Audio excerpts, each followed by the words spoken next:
Mechanical shifting or electric shifting? It's the age-old question, isn't it? If you've got an e-bike and you're not running Di2, there might be a whole host of unlocks that you're not making use of by not having Di2. My name's Julian, I'm from Shimano, and I'm here to tell you all of the aspects that you'll need to consider and the features that you can gain by running Di2 on your e-bike.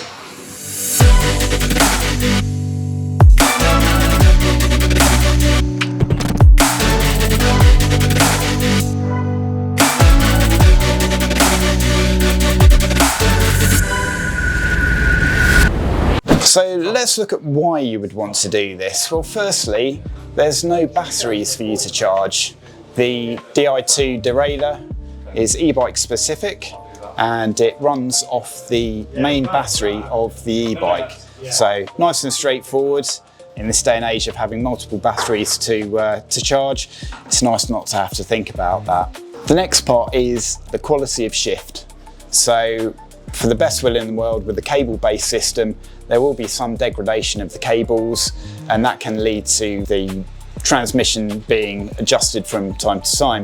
With Di2, the electric shift gets the same shift each time, every time. So every time you press that button, you get a nice clean shift, and that's not going to degrade across the lifetime of the bike. So let's talk about the adjustability of the shifter. So you can adjust the shift paddles in any way you want to via eTube project, so it's a digital change. You can make them, if you wanted this to be the upshift, this to be the downshift, absolutely, but you can switch it the other way around. It's just a button at the end of the day. We've got 3 buttons on this shifter. This one here as stock is set up to put the system into adjustment mode. But again, it's just a button, can be whatever you want it to be. We also have the ability to change the angle of the shift paddles as well, so you can really make it fit your hand nicely. You can adjust them in this plane or this plane. That's just a 3mm hex key from the back. Another cool feature is if you press and hold the shift button, you can make the rear derailleur do multiple shifts. Again, this is adjustable on eTube project, so it can be anywhere from either 2 shifts at once, 3 shifts at once, to the whole cassette at once. So again, that's up to you how you want it to feel. And you can program this into what they call different levels or different stages of the switch. So again, if I press and hold, you'll see we've got 1 level, but then I can press it again and I've got a 2nd level. So the way I personally have this set up is that the first level just does a single shift, but then if I press and hold it, I can go up and down the whole cassette. So that's quite a cool feature. Again, something that's impossible to do on a mechanical system. This XDR one that I'm holding does give you the ability, being the top tier group set, to actually turn that 2nd shift off. We do find some people who use this much like they would a mechanical shifter, and they're pressing it probably harder than the button needs, and they just blow through the 1st level into the 2nd level. So this gives you the option to actually turn that off. Very simple, just a 2mm or a flat blade in this little button here. And that will actually lock off the 2nd click. So plenty of adjustment that you'll get from the shifter. One of the coolest aspects though is the unlocks you get for shifting by pairing it to a drive unit. So we're talking here about automatic shifting. That really does what it says on the tin. The bike takes the inputs from the drive unit. So the motor can see how much energy you're putting in, can see how fast the cranks are going around, and it can see how fast the rear wheel is going. And it takes all those inputs and it turns it into a shift, so that it will always be in the correct gear based upon what you're seeing. So that's a super cool feature. We've also got something called free shift as well. Now this is really cool. This essentially is pedal free shifting. So feature I really like.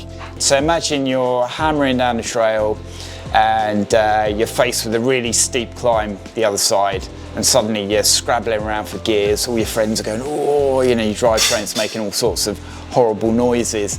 So that all goes away with automatic free shift. It kind of does the thinking for you. You don't need to arrive at the bottom of the descent, do all the shifting when it's under the most load and kind of the worst conditions. That's all been done beforehand by the drivetrain, so it's made sure that it's in the right gear for you, so that when you come into that climb, you're in the right gear, you're not hamster wheeling out, spinning out, or you're not in a gear that's too hard, and you can start going into that climb and make small adjustments rather than a massive amount all at once. So another thing that's worth considering is what type of rider you are. Also, if you do have 12-speed mechanical, Shimano mechanical on your bike already, the switch to Di2 12-speed is a slightly more cost-effective one, because the Di2 will work with the existing cassette chain and chainring. So essentially all you need to have is the mech, the shifter, and then a cable to connect the drive unit to the rear derailleur.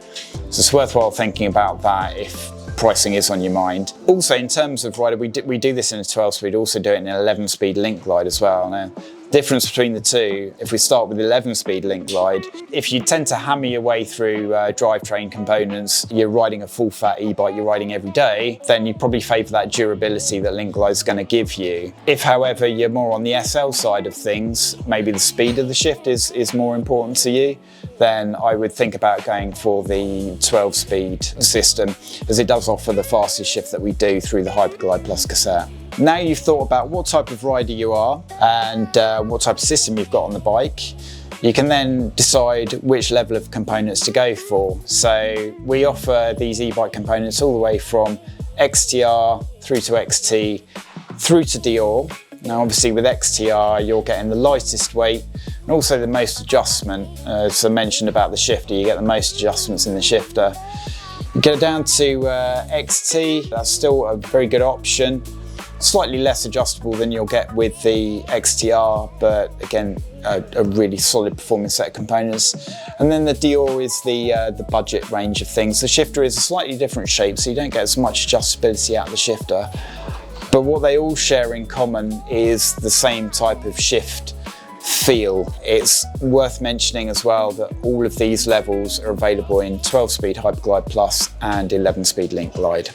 Right, let's look at the parts that you'll need then. Of course, you'll need the rear derailleur. This bike that we'll be equipping with the parts, again with the 12-speed setup. So we're going to have the rear derailleur, we're going to have the shifter. So shifters available in what we call a band-on, or what we call an iSpec EV. So this does depend, if you're running Shimano brakes, they do a adapter that will go into the brake lever that basically gets rid of this part here. And as I say, on this build, we'll be fitting a new cassette to it. It's a new XTR cassette. If your bike comes with mechanical 12-speed, don't forget that you can use the cassette and the chain that already comes on it. We're just going a little bit extra on this build. So we also need a cable to connect the rear derailleur to the drive unit of the bike. As I say, very cool, we've got compatibility with Bosch now. So there's a dedicated Bosch specific cable, and this allows you, or allows the rear derailleur to unlock all the features of the smart system, in this case on the Bosch bike. So one end plugs into a port on the drive unit, the other end plugs into the rear derailleur. And we also do, if you've got a Shimano equipped bike, there is a cable that will connect the Shimano drive unit to the rear derailleur. If we're going for LinkGlide, there's a few more components to consider. If the bikes come with 12-speed, you will need to change the rear cassette. So you'll need a new rear cassette. Now we're going down to 11-speed with LinkGlide, which again increases the durability, but it does mean if your bike came equipped with 12-speed that the free hub body will need to be changed as well, as LinkGlide runs on a HyperGlide free hub body and HyperGlide Plus runs on a micro spline free hub body. So again, the team will look at what wheel that you have, and they will recommend a free hub body replacement that they'll be able to do as part of the parts fitment. So a few more components that are required if you do switch to LinkGlide. Not the end of the world, but definitely something for you to be aware of. So once you've made all of these decisions, you'll need to speak to the team here at Two Wheels Only to get your bike booked in. They've been trained on all of the latest software from Shimano and Bosch to be able to make the settings changes that are required to your bike. And let's face it, why not give your bike to the professionals for them to do the hard work so you don't have to? So we'll let them crack on with the build behind me, and we'll see you on the other side.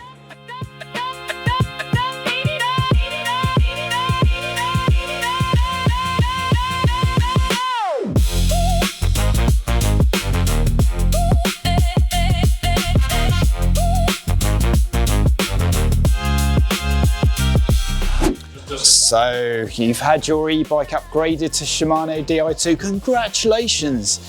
You're now ready to experience all of the cool features that we've been talking about. What are you waiting for? Come and ride your bike.